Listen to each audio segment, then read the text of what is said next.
wanted to give students and faculty the opportunity to exercise their First Amendment rights and kind of, pay homage to the importance of the First Amendment and freedom of speech. So our hope is to inspire other chapters, both collegiate and professional, to maybe host similar events in public spaces on their campus or anywhere else that they can set it up, and maybe share the results at upcoming SPJ conferences. So at DePaul we have 2 different campuses: in the Loop, which is downtown, it's just a few blocks away, and then Lincoln Park, which is a few miles north. So we set up 2 walls to kind of see what the results were going to be between the 2 campuses. In Lincoln Park, it was set up in the Student Center right across from the cafeteria, and in the Loop, it was on the 11th floor of the Communications Building. So based on that, we kind of anticipated what the student demographic was going to be at each location. There were difference in maturity levels. In Lincoln Park, it was mainly freshmen because they're the people that have meal plans. Most other people who are on campus in Lincoln Park probably would buy lunch elsewhere. So we knew it was going to be the younger undergrads. And in the Loop, it was mainly journalism and PR students because we were on the 11th floor. That's where all of our classes are. So that was a nice mix of graduate and undergraduate students. So this kind of worked as a little unscientific survey or social experiment. It kind of was interesting for us to compare our results, and we took some demographic information.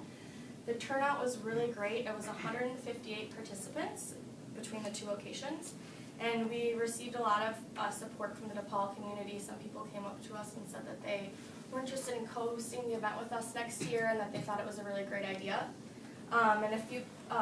So I think we might do something similar next year and maybe get other people involved.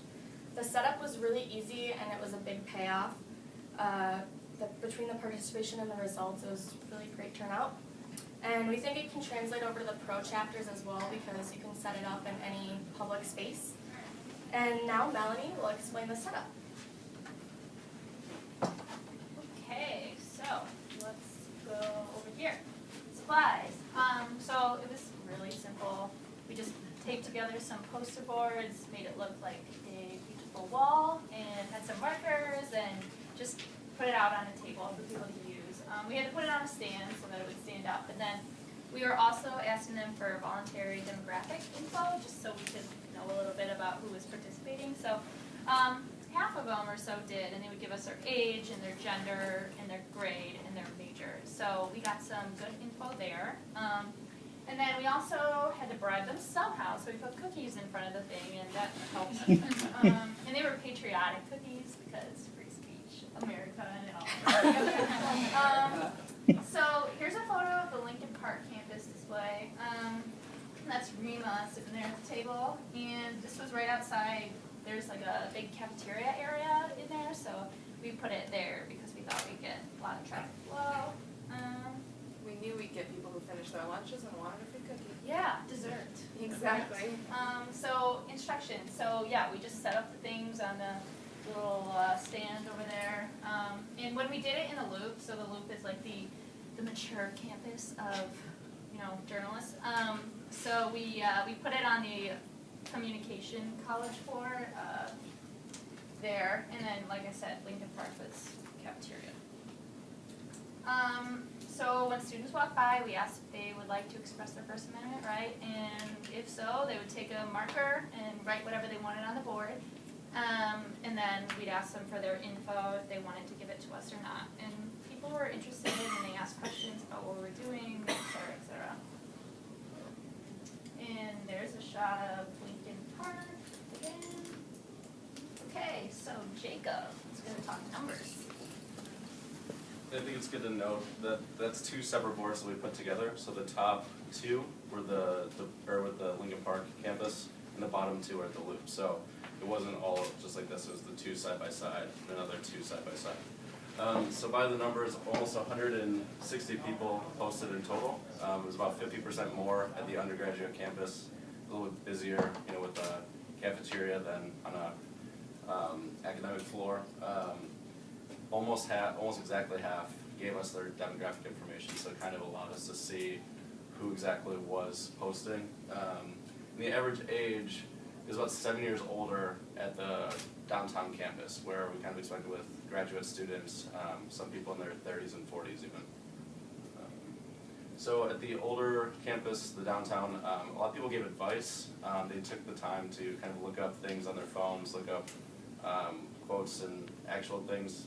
They would come back sometimes even like, let me go to class and think about this. At the Lincoln Park campus, again with the younger students, just write whatever they wanted right away. And more of like declarations. They weren't trying to advise or say something inspirational maybe, but just say whatever was on their mind. And then some more foreign language quotes. I don't really have a reason for that, but just a notable thing. And then many more expletives at the younger campus, again with an average age of about 18.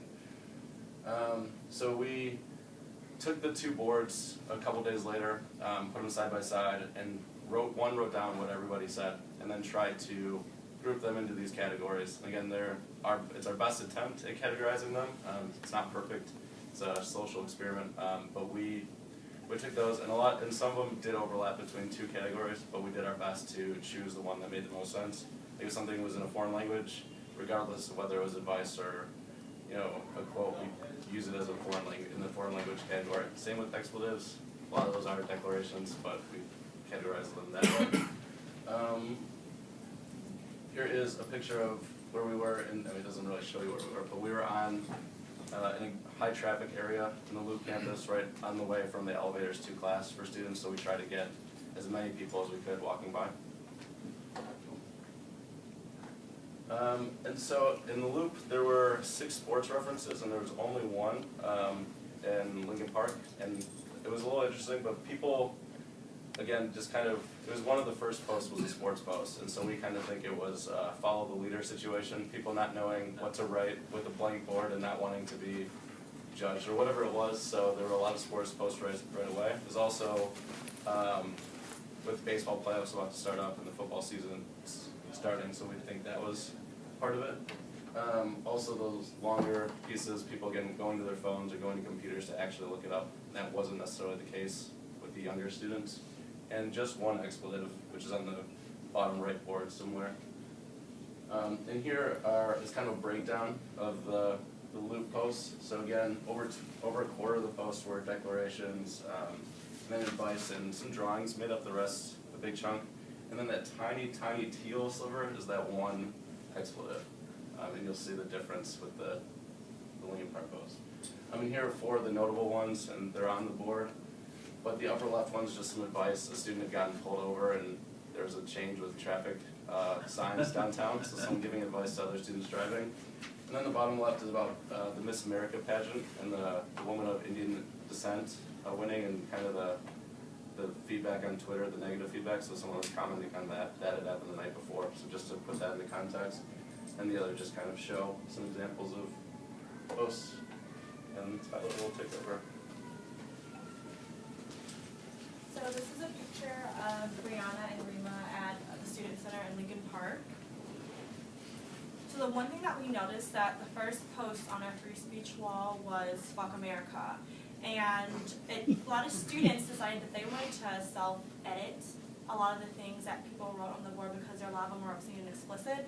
So one of the things that was written was Free Palestine, and a person wrote, fuck you, and then another person after that wrote, are you against human rights? So it kind of showed that students were taking this serious. And another thing that we also noticed was 9/11 was a lie was the first thing written on the second board once we put it up. And a lot of students were kind of like taken aback by that and didn't write anything for a while. And one student went to correct it, so they wrote 9/11 was awful. So this shows that the will that students were willing to, change things that they didn't think was right and exercise their voice. And a lot of the students didn't want to take cookies from us. They just wanted to write what they thought was, their free speech. So that was also interesting that people were willing to say, I want to write and you don't have to give me a cookie to write it. I want to say what I want to say. So, like I said, as you can see by self-editing, a lot of people took this serious. So these are also on a list of the categories that we found from the Lincoln Park. We have a lot of declarations, declarations, expletives, and others. And others is like phone numbers and hashtags are written on there a lot. these are also some of the Lincoln Park quotes. Rima and Brianna were actually hosting the event in Lincoln Park, so they can tell you a lot more about their experience. Yeah, we sat there for 4 hours or 4 or 5 hours, so we got a pretty good feel for what the students were writing. Some people, as Tyler mentioned, some people only wanted to write on the wall and they didn't want a cookie. There's also the flip side of that where people just wanted a cookie and wrote, I wanted a free cookie on the wall, or they drew something. We got a phone number from someone. You could kind of tell, based on someone's reaction of how they walked away, a lot of people walked away snickering, so you knew that they probably wrote something crude. And then a lot of people also said, we can write anything we want, so those were also that was kind of a cue. Yeah, there they were a might not lot have of taken it too seriously. Yeah, there were a lot of students who were like, are you sure? You sure we can write anything? And we kind of had to reassure them, yes, it's Constitution Day, and you can do this any day of the year, it's free speech.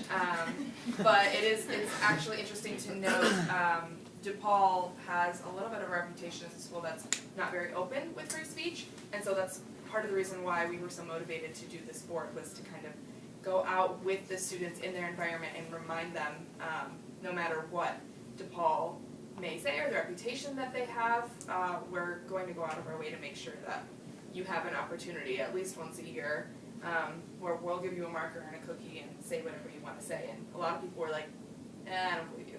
We're like, no, I promise we're not going to change anything. You can write anything you want. But you know, like Tyler mentioned, we had 2 boards. We posted the first one up, people filled it up, and then we flipped it so the fresh board was on top. And when there was a completely blank board, that was when someone came up and wrote huge on the board, 9/11 was a lie. And Brianna and I noticed for a good 45 minutes after that, no one really wrote anything on the wall. It was really intimidating, and we thought, for a second, what if they think we're like some conspiracy group? Like, what if they are under the impression without reading our signs that it's not a free speech wall, we had other intentions. So we did a little experiment, Brianna and I, and we put the board that was more full on the easel, and then the one that wasn't as full with 9/11 was lying on the bottom, and immediately people started writing things again. So that was really, really interesting to see that people were intimidated by others and their free speech and what they chose to write. So we had a lot of traffic in Lincoln Park, and the entire experience was really interesting. We almost ran out of cookies. Yeah, we had a little bit of a panic, like we were calling these other guys, someone bring us more treats, what are we going to do? But yeah, it worked out very well. So Jacob is going to talk a little about the George Carlin factors that happened. Well, we just put up a list of George Carlin's 7 dirty words in comparison to what the DePaul students' dirty words were. And they got 5 of the 7, so congratulations to our kiddos. We're almost getting there. Just wanted to throw that out there. And then also pictures of those expletives, or some of the expletives, because there are others, but just some examples there, and you can see them on the board at the end for sure. So as we said, the administration was pretty supportive of us, and we got no pushback. It actually was featured in our communications newsletter, so I think it was overall really successful, and some of poli-sci organizations are interested in doing something with this in the future. Some people took it so seriously that they had to literally take like an hour and come back after they thought about what they wanted to write on the wall. So there was really just like kind of a disconnect between the people that just thought it was a joke and the people that was like, wow, this is really cool, I'm going to take this super seriously. So. Yeah, it was really interesting to see that range. And there were also other organizations at DePaul. Where we were set up was across the hall from the Office of Student Involvement at DePaul, so we had some administrators in that office come talk to us and tell us they were really interested. They gave us their card, and I think we're hoping that Constitution Day will become a more celebrated holiday on DePaul's campus, and we're definitely hoping to do a free speech wall again next year. So Rima's going to talk a little bit about the inclusion. Yeah, so in general, we thought that this was a really, really great experiment that we pulled together. I was extremely surprised by the results, and going into it, I actually had no idea what to expect. But some things that we noticed that we didn't originally take into consideration was the gap between students in Lincoln Park and the Loop, which we tried to thoroughly explain, because if you don't go to DePaul, it's a little odd to think of a university with split campuses and how completely different that is. And not only just the age demographics, with undergrads mostly in Lincoln Park, because Lincoln Park is where all of our dorms are, and in the Loop is where the graduate